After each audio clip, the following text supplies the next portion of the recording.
बच्चे अभी हम करेंगे डिसेंट्रलाइजेशन इन इंडिया।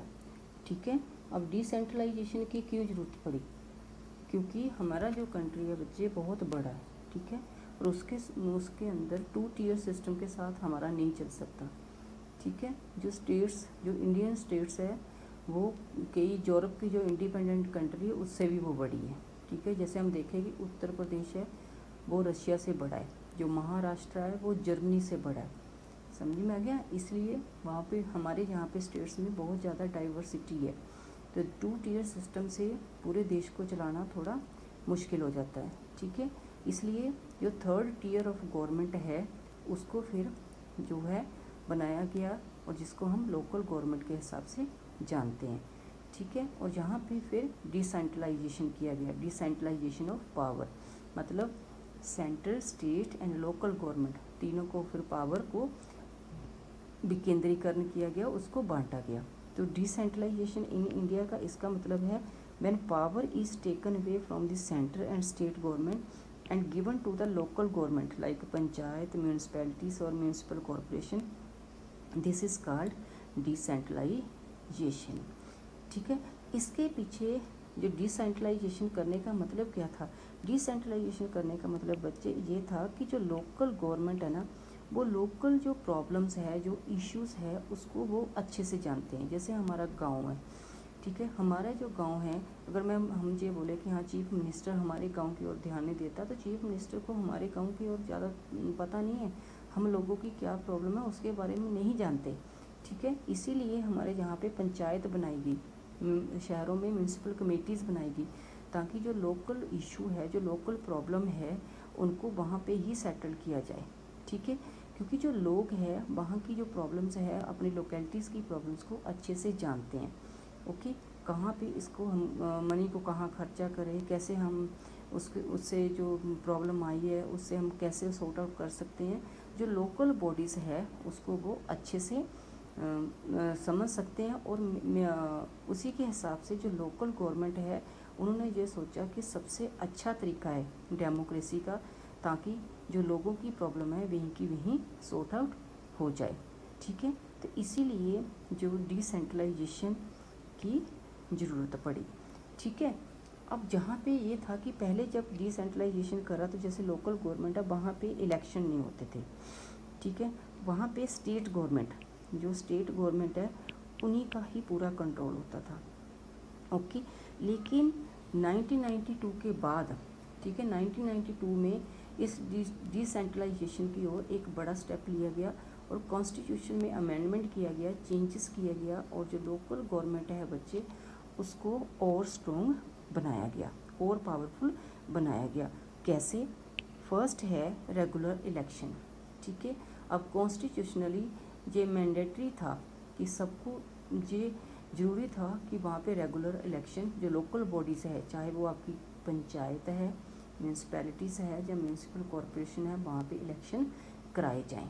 ठीक है, सेकंड है रिज़र्व सीट। अब आपको पता ही है, आप इतना बड़े तो हो चुके हो कि जो हमारे पंचायत के इलेक्शन होते हैं वहाँ पे सीट्स रिजर्व होती हैं, चाहे वो लेडीज़ के लिए हो, शेड्यूल कास्ट हो, शेड्यूल ट्राइब हो, अदर बैकवर्ड क्लास हो, उसके लिए रिजर्वेशन रखेगी, ताकि जितनी भी हमारी डाइवर्सिटी है, जितने भी लोग हैं, उनका पूरे उनके साथ के साथ हमारी जो आगे जो पंचायत है वो बने और सबका हिस्सेदारी उसमें रहे।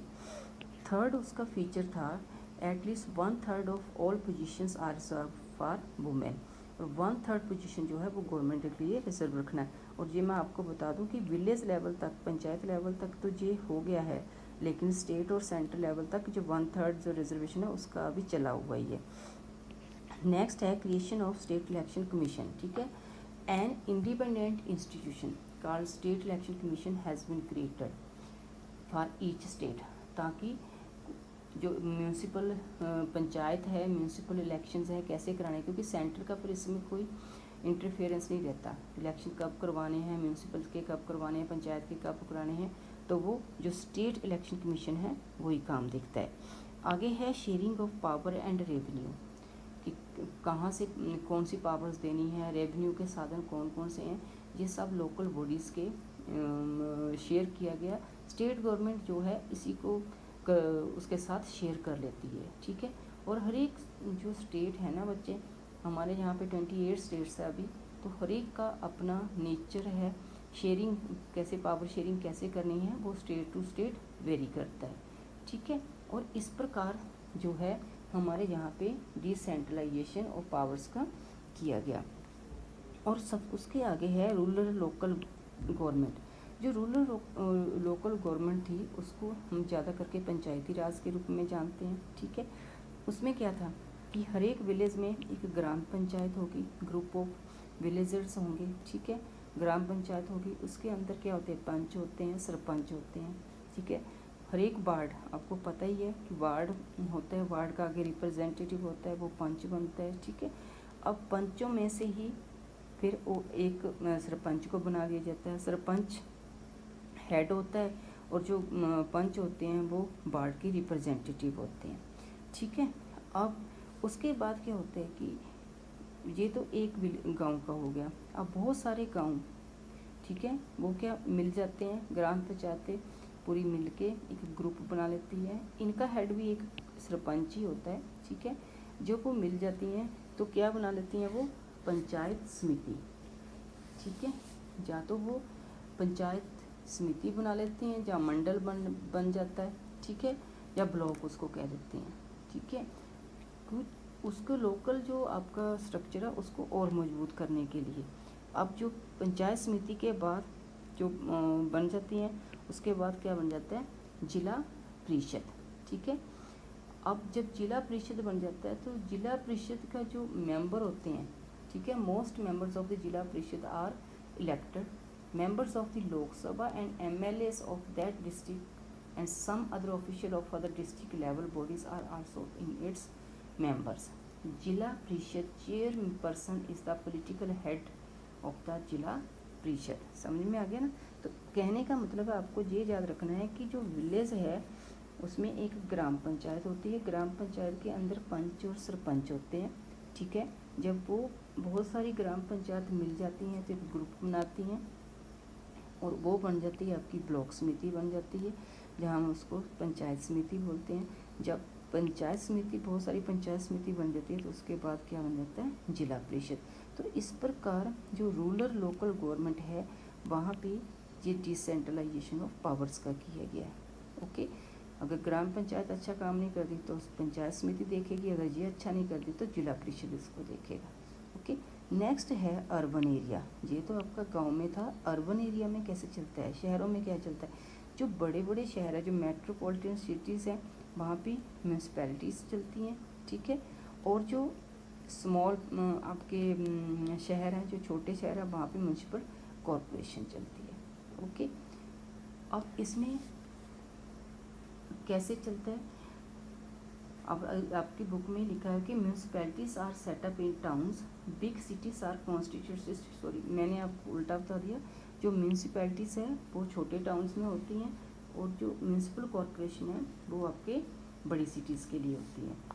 जो म्यूनसिपैलिटीज़ और जैसे आपके पंचायत में इलेक्शन होते हैं ऐसे ही यहाँ पे भी वार्ड सिस्टम होता है, ठीक है। हर एक वार्ड का एक रिप्रेजेंटेटिव होता है और उसको लोग चुनते हैं, ठीक है। इलेक्टेड बॉडीज़ होती हैं और उन्हीं इलेक्टेड बॉडीज़ का जो हेड, जैसे गांव में क्या होता है, सरपंच होता है, इन इलेक्टेड बॉडीज़ का हेड को क्या बोलते हैं, हम मेयर बोलते हैं, ठीक है। अब चाहे वो विलेज है चाहे अर्बन एरिया, ये सब क्या करते हैं, तो जो लोकल प्रॉब्लम्स हैं इन लोकल प्रॉब्लम्स को ये सॉर्ट आउट करते हैं, ठीक है। तो इस प्रकार जो डिसेंट्रलाइजेशन है इंडिया में वो किया गया है। क्यों किया गया है, क्योंकि 2 टियर सिस्टम में हमारी जो इंडिया है बहुत बड़ी है, डाइवर्सिटी बहुत ज़्यादा है, तो हमारे सिस्टम को, फेडरलिज्म को चलाना थोड़ा मुश्किल है, इसलिए जो 3rd टियर है उसको ज़्यादा इम्पोर्टेंस दी गई, उनको ज़्यादा पावर शेयरिंग किया गया और उनको लोकल लेवल तक जो प्रॉब्लम्स है, जो इश्यूज़ है उसको सॉर्ट आउट करने के लिए बोला गया, ठीक है। तो ये था फेडरलिज्म, इंडिया में फेडरलिज्म कैसे काम कर रहा है, पावर शेयरिंग कैसे हो रहा है। आई होप आपको ये चैप्टर पूरा समझ में आ गया होगा। If you have any doubt then you can call any time. Thank you.